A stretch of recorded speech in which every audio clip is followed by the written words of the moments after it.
സുഹൃത്തുക്കളെ, അതിഗംഭീരമായിട്ടുള്ള വിജയം തന്നെയാണ് UDF ഉണ്ടായിട്ടുള്ളത്. ഒരു സംശയമില്ല. അപ്രമാദിത്യം 100ലേക്ക് കടന്നിരിക്കുന്നു. മിക്കവാറും ഇത് 100ന് അപ്പുറത്തേക്ക് എത്താൻ സാധ്യതയുണ്ട്. പിണറായി വിജയൻ ധർമ്മടത്ത് തോൽക്കുന്നു എന്ന് പറയുന്ന ഒരു വാർത്ത കൂടി നമ്മുടെ മുമ്പിലേക്ക് എത്തുന്നത്. ഇനി ഒരു കാരണവശാലും LDF മുന്നോട്ട് വരിക എന്ന് പറഞ്ഞ പരിപാടി ഇത്തവണ ഇല്ല എന്ന് തന്നെ നമുക്ക് ഉറപ്പിക്കേണ്ടി വരും. ഇനി എനിക്ക് തോന്നുന്ന ചില കാര്യങ്ങളാണ് പറയട്ടെ. ഇവിടെ അധികാരത്തിൽ കയറിക്കഴിഞ്ഞാൽ തീർച്ചയായിട്ടും UDFനെ ബാധിക്കുന്ന ചില ഭീകരമായിട്ടുള്ള അപകടങ്ങളുണ്ട്.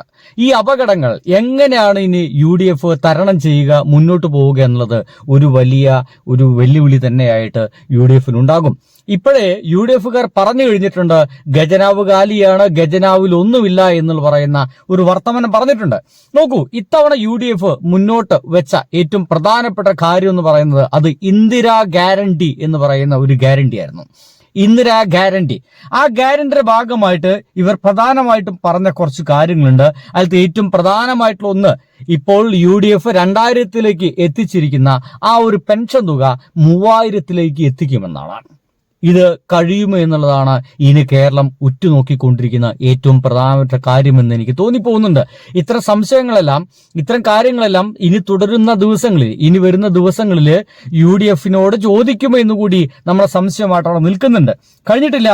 എല്ലാ കുടുംബങ്ങൾക്കും 25 ലക്ഷത്തിന്റെ ഇൻഷുറൻസ് കൂടി ഇതിന്റെ ഭാഗമായിട്ട് ഇവർ പറഞ്ഞിട്ടുണ്ട്. 25 ലക്ഷത്തിന്റെ ഇൻഷുറൻസ് ആണ് എല്ലാ കുടുംബങ്ങൾക്കും ഇന്ദിരാ ഗ്യാരണ്ടിയുടെ ഭാഗമായിട്ട് കൊടുക്കുന്നത്. അത് ആരോഗ്യ ഇൻഷുറൻസ് ആണ്.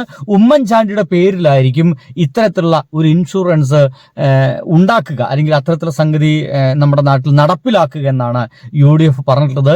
ഇത് അവരുടെ ഇന്ദിരാ ഗ്യാരണ്ടിയുടെ രണ്ടാമത്തെ ഗ്യാരണ്ടിയാണ്. ആദ്യത്തെ ഗ്യാരണ്ടി തന്നെ ഒരു അതിഗംഭീര ഗ്യാരണ്ടിയാണ്. 3000 രൂപയായിട്ട് അത് ഉയർത്തുകയാണ്. അത് പിന്നീട് അവസാന നിമിഷങ്ങളിൽ LDF കൂടി ഈ സംഗതി പറഞ്ഞായിരുന്നു, 3000 രൂപയായിട്ട് അത് ഉയർത്തും എന്ന് പറഞ്ഞിരുന്നു.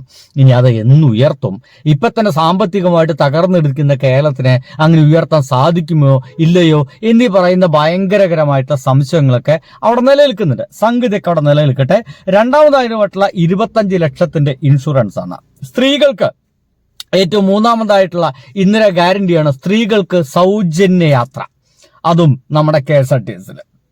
ഒരിക്കൽ ഇത് UDF ഭരിക്കുന്ന സമയത്ത് KSRTC നിർത്തേണ്ടി വരുമോ എന്ന് പറയുന്ന ഒരു സംശയത്തിലേക്ക് നിൽക്കുന്ന സമയത്താണ് ഇവിടെ ഗണേഷ് കുമാർ അതെങ്ങനെയെങ്കിലൊക്കെ കൊണ്ടുപോകാം, വലിയ ലാഭവും നഷ്ടമൊന്നുമില്ല, സംഗതി മുന്നോട്ട് കൊണ്ടുപോകാമെന്ന രീതിയിൽ ഇവിടുത്തെ KSRTCനെ മാറ്റിയത്.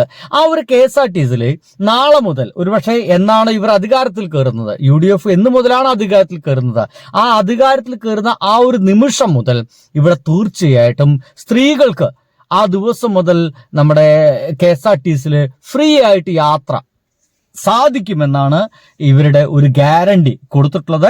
KSRTC ബസ്സുകളിലാണ് അതുള്ളത്. അതുമല്ലാതെ അതിഗംഭീരമായിട്ടുള്ളൊരു സംഗതി എന്ന് പറയുന്നത് വിദ്യാർത്ഥികളുടെ സഹായമാണ്. നമ്മുടെ നാട്ടിലെ എല്ലാ പെൺകുട്ടികൾക്കുള്ള ഒരു ഗംഭീര സഹായം കൂടി ഇവർ വാഗ്ദാനം ചെയ്തിട്ട് അതിങ്ങനെയാണ്. കോളേജിൽ പോകുന്ന പെൺകുട്ടികൾക്ക് മാസാമാസം 1000 രൂപയാണ് വായ്പ. 1000 രൂപയാണ്.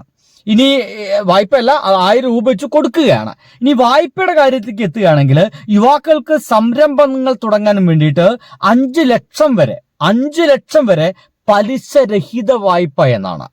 ഇതെല്ലാം ഇന്ദിരാ ഗ്യാരണ്ടിയുടെ ഭാഗമായിട്ട് ഇവർ പറഞ്ഞതാണ്. പലിശരഹിത വായ്പ എന്നുള്ളതാണ്.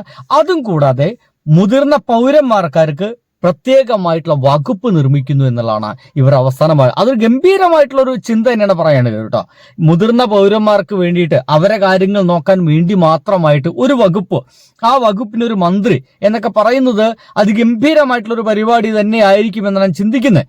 ഇതൊക്കെ നടപ്പിലായാൽ ഇനി അടുത്തതായിട്ട് 300 തറവില റബ്ബറിന് കൂടി ഇവർ മാനിഫെസ്റ്റോയിൽ നടത്തിയിട്ടുണ്ട്. പണ്ടൊരിക്കൽ ഏതോ ഒരാള്, അത് UDF അല്ല, UDFന്റെ തോന്നുന്നു, ഒരിക്കൽ മാനിഫെസ്റ്റോയിലെ കാര്യങ്ങളെല്ലാം നടപ്പിലാക്കേണ്ടത് വെച്ചപ്പോൾ മാനിഫെസ്റ്റോ ഒക്കെ വെറും തമാശയില്ലെന്നങ്ങണ്ട ഏതോ ഒരാൾ പറഞ്ഞിട്ടുണ്ട്. ആളെ പേര് ഞാൻ മറന്നുപോയി. എന്തൊക്കെയായാലും ഇപ്പോൾ ഇതാ തീർച്ചയായിട്ടും ഇനി അങ്ങോട്ട് കേരളം ഭരിക്കാൻ പോകുന്നത് UDF ആയിരിക്കും എന്നുള്ള കാര്യത്തിൽ ഒരു സംശയമില്ല. ഒപ്പം തന്നെ ഒരു കാര്യം കൂടി പറഞ്ഞേക്കണം, LDFന്, അതായത് ഇടതുപക്ഷത്തിന് ഒരു മന്ത്രിസഭയോ അല്ലെങ്കിൽ ഇടതുപക്ഷത്തിന് ഒരു മുഖ്യമന്ത്രിയോ ഇല്ലാത്ത രാജ്യമായിട്ട് നമ്മുടെ രാജ്യം മാറുന്നു എന്നുള്ളൊരു സംഗതി കൂടി ഇതിനൊപ്പം നമ്മൾ ചേർത്ത് വായിക്കേണ്ടതാണ്. ഇന്ത്യയിൽ ഒരിടത്തും നമുക്ക് ഒരു ഇടതുപക്ഷ നേതാവിനെ അല്ലെങ്കിൽ ഒരു ഇടതുപക്ഷ മന്ത്രിസഭയെ നമുക്ക് കാണാൻ കഴിയില്ല എന്നുള്ളതാണ്. അങ്ങനത്തെ ഒരു അവസ്ഥയിലേക്ക് കൂടി ഇവിടുത്തെ ഇടതുപക്ഷത്തിന്റെ പരാജയത്തോട് കൂടിയിട്ട് എത്തിയിട്ടുണ്ട്.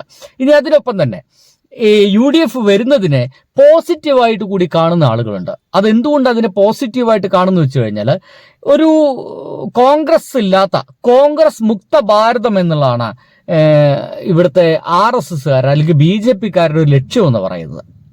കോൺഗ്രസ് മുക്ത ഭാരതം. അങ്ങനെ കേരളത്തിൽ കൂടി കോൺഗ്രസ് ഇല്ലാതിരിക്കണം എന്നൊരു തോന്നലുണ്ടായിരുന്നു. പക്ഷേ ആ തോന്നലെല്ലാം മാറ്റിവെച്ച് ഇവിടുത്തെ കേരളത്തില് കോൺഗ്രസ്സുകാർ വന്നിരിക്കുന്നു. അത് ഗംഭീരമാണ്. 100-ൽ കൂടുതൽ സീറ്റുകൾ തീർച്ചയായിട്ടും കിട്ടുമെന്ന് തന്നെയാണ് നമുക്ക് തോന്നിപ്പോകുന്നത്.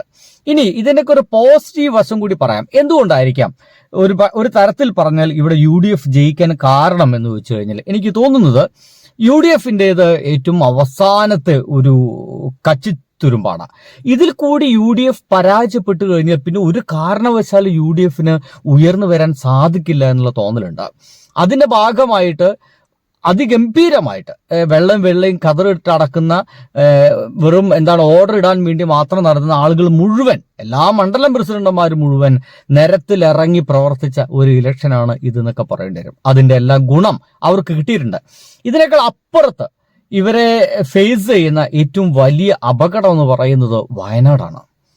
വയനാട് ഒരു വലിയ അപകടമായിട്ട് അല്ലെങ്കിൽ ഒരു വലിയ വെല്ലുവിളിയായിട്ട് UDFന് മുമ്പിൽ ഉണ്ടാവുന്ന കാര്യത്തിൽ സംശയമില്ല. കാരണം 2 കാര്യങ്ങളാണ് ഇവർക്ക് ചെയ്തു വെക്കാനുള്ളത്. ഒന്ന്, ഇപ്പോൾ ഗവൺമെന്റ് തീർത്തുകൊണ്ടിരിക്കുന്ന ആ ടൗൺഷിപ്പിന്റെ പണി പൂർത്തീകരിക്കണം.